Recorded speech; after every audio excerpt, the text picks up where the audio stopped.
Our first question comes from Nancy Fennelly, who is 50 years old. She has 2 teenage children, and she wants to know how quickly after you were elected she would see relief in terms of the economy. Would it be 60 days, 6 months, or within a year? I would hope that right after I'm elected that it would inject a new spirit of hope and optimism and cooperation that would have a beneficial effect on the economy immediately, because people would regain trust and confidence because of the positive plan for action I have for this country. But there are several things that could be done the day that I take office. The day that I take office in January of 2009, among them is to give them some relief from their gas taxes, to immediately say that we will move forward with the construction of nuclear power plants. It will immediately guarantee people that their taxes won't go up, and Americans need that injection of hope and confidence. That leads me to our next question, and that comes from Joe Mealy Sr., who is 81 years old. He'd like to know if you would permit offshore drilling and or Alaska drilling so that the U.S. will not have to rely so heavily on foreign oil and so that his gas prices aren't so high. We have to do offshore drilling. Unfortunately, Senator Obama still opposes it, and we have to have nuclear power. But there are those who oppose it who will say that it take 10 years or years. I talk to independent petroleum producers that say within months, using existing capabilities and facilities we have, we could increase our oil supply. We need to do it. We need to do immediately. The slogan is drill here, drill now. Tell Congress to come back in session and address this issue immediately rather than take a vacation.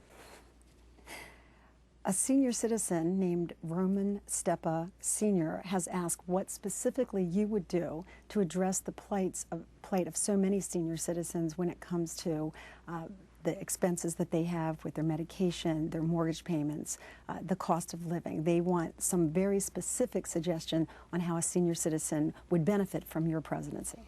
Well, I would give every person, every family in America a $5,000 refundable tax credit to get the health insurance of their choice. But particularly as far as seniors are concerned, I would let them import drugs from Canada. I would let them do that. I would encourage generic drugs. I think it's vital that we reform Social Security, not only for them, but for future generations of Americans. And let me just say again, I oppose tax increases, and I will go in, and that's my negotiating position, and I believe I can convince others as we negotiate to save Social Security that we do not need to raise people's taxes.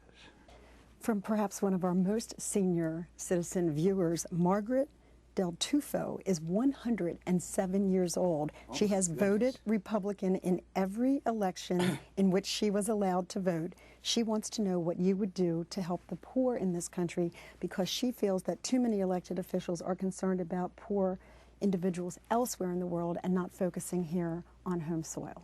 Well, she has a very legitimate point, because the poor people in America, because of health care costs, even though many of them are on social programs already, but the cost of living. Who's being hurt the most by increase in gas prices? The lowest income Americans who have the furthest to drive with the oldest automobiles. We've got to give them relief, and we have to expand existing programs such as community health centers, such as other ways of caring for those in our society who need it the most. And that is part of my plan of action, not only to fix our economy, but to care for those who need it the most. And health care costs are a very important part of all low-income Americans. And may I say, tell me her first name again? Margaret. Margaret, congratulations and God bless. I have a 96-year-old mother, and I know you're her role model.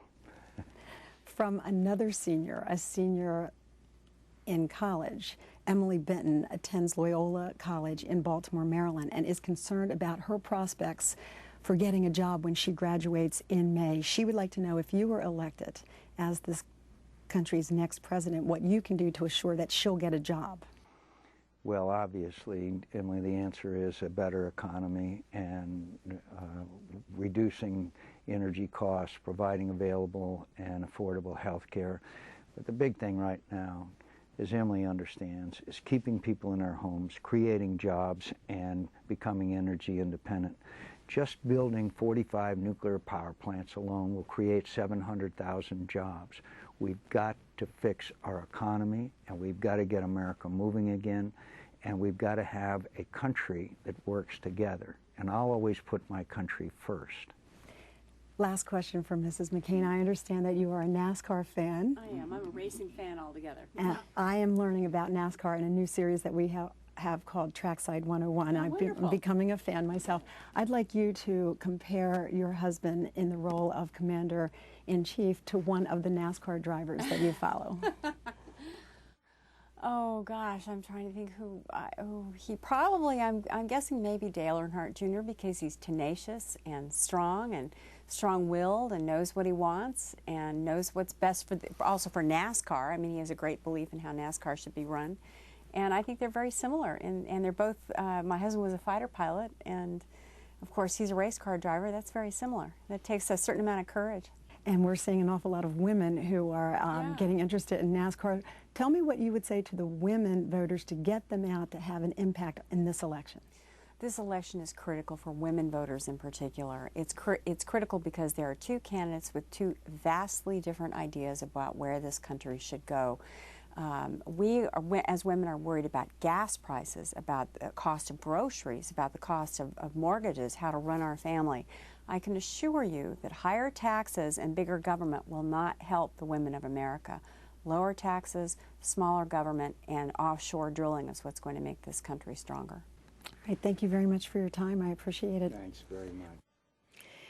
And that was Senator John McCain and his wife Cindy talking with our It's Your Call viewers, answering very specific questions.